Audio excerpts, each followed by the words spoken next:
But if you only ever are aiming for the thing that you want, you're missing the things that you don't even know are valuable because you can't want the things you don't know even exist. Welcome to episode 30 of Sitting in Strange Places with Jeremiah. Let's talk about relationships. Transactional versus unassuming, authentic, vulnerable relationships. I recently was attempting to explain to someone the difference between meeting someone and wanting their card and following up later with something that you want from them, like the answer to a specific question or help with some issue or an introduction to a specific person, versus meeting people and seeing them as valuable no matter what they're capable of giving you, and in fact not considering what they're capable of giving you in the traditional sense. Networking is important. Understanding how to maneuver in the world and meet the right people to reach your goals and to make it in life is important. But there's an entire other aspect of relationships and of interacting with people, especially interacting with strangers, that a lot of people miss because they just focus on transactional relationships and they never attempt to meet people in a different way. There's a different way of seeing people that unlocks a different type of relationship.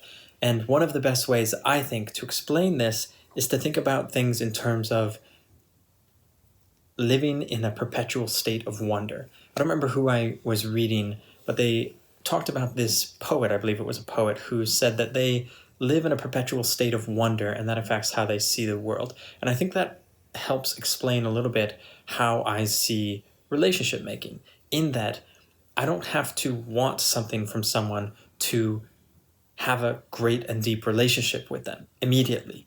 I'm talking about sitting next to somebody in a coffee shop, striking up a conversation with them, and learning something and becoming enamored with the idea of being able to see the world the way someone else sees it, even for just a second.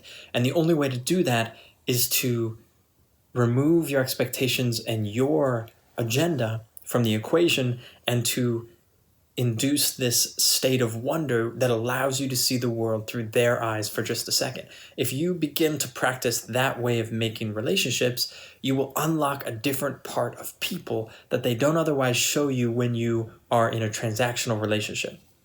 If you go up to someone at a conference and you want something from them, unless you are level 10 Machiavellian, tactful politician, it's going to be very clear that you want something from them in the way you speak, the way you ask questions, whether you even ask questions, what you ask of them.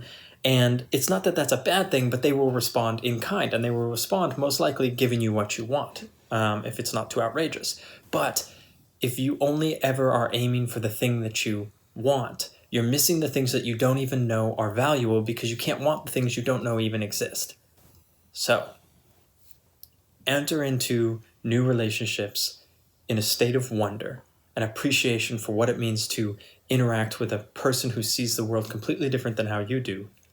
And you will see the different types of relationships that are possible, the amazing relationships that are possible when you don't have an agenda.